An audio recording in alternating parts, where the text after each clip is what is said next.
ഇന്ത്യയെ തകർക്കാൻ വിദേശത്തു നിന്നും കോടികൾ ഒഴുകുന്ന ഞെട്ടിക്കുന്ന വിവരങ്ങളാണ് ഇപ്പോൾ പുറത്തു വരുന്നത്. മാവോയിസ്റ്റുകൾക്ക് സഹായവുമായി വിദേശ മിഷണറി സംഘടനകൾ നേരിട്ട് രംഗത്തിറങ്ങിയിരിക്കുന്നു എന്ന വാർത്ത. നമ്മുടെ ആഭ്യന്തര സുരക്ഷയെ തകർക്കാൻ വിദേശ പണവും ആയുധമേന്തിയ ഇടത് തീവ്രവാദികളും എങ്ങനെ കൈകോർക്കുന്നു എന്നതിന്റെ ജീവനുള്ള തെളിവുകളാണ് എൻഫോഴ്സ്മെന്റ് ഡയറക്ടറേറ്റ് ഇപ്പോൾ പുറത്തുവിട്ടിരിക്കുന്നത്.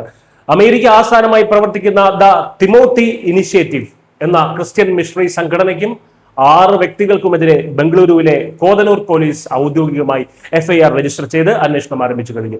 എൻഫോഴ്സ്മെന്റ് ഡയറക്ടറേറ്റിന്റെ പരാതിയിൽ UAPA, ഭാരതീയ ന്യായ സംഹിത എന്നിവ പ്രകാരമാണ് കേസ്. ബംഗളൂരുവിലെ ജോണതൻ S. രാജൻ, മൈസൂരിലെ Supreme Joy, Micah Mark, Ajith Varghese Mathai, ഛത്തീസ്ഗഡിലെ വർഗീസ് ചാക്കോ, ആസമിലെ ബാബ്ലു കുർമി എന്നിവരാണ് പ്രതികൾ. അനധികൃത മാർഗങ്ങളിലൂടെ 95 കോടിയിലധികം രൂപയാണ് ഇവർ ഇന്ത്യയിലേക്ക് ഒഴുക്കിയത്. ഈ വർഷം ഏപ്രിൽ ED നടത്തിയ ശക്തമായിട്ടുള്ള റെയ്ഡുകളോടെയാണ് ഈ അന്താരാഷ്ട്ര ഗൂഢാലോചനയുടെ ചുരുളഴിയുന്നത്.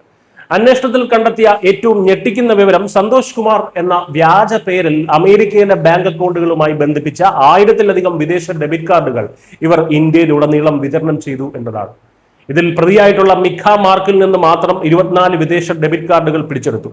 ഈ കാർഡുകൾ ഉപയോഗിച്ച് പിൻവലിച്ച പണം നക്സൽ ബാധിത പ്രദേശമായിട്ടുള്ള ഛത്തീസ്ഗഡിലേക്ക് നേരിട്ട് എത്തിച്ചതായിട്ടാണ് ED കണ്ടെത്തിയിരിക്കുന്നത്. ഇതിന്റെ പിന്നിലെ യഥാർത്ഥ രാഷ്ട്രീയ കളി നമ്മൾ മനസ്സിലാക്കണം. വിദേശ മതപരിവർത്തന ലോബികളും രാജ്യത്തെ ചോരപ്പുഴ ഒഴുക്കുന്ന അർബൻ നക്സലുകളും തമ്മിലുള്ള അവിശുദ്ധ കൂട്ടുകെട്ടാണ് ഇവിടെ വെളിച്ചത്തായിരിക്കുന്നത്.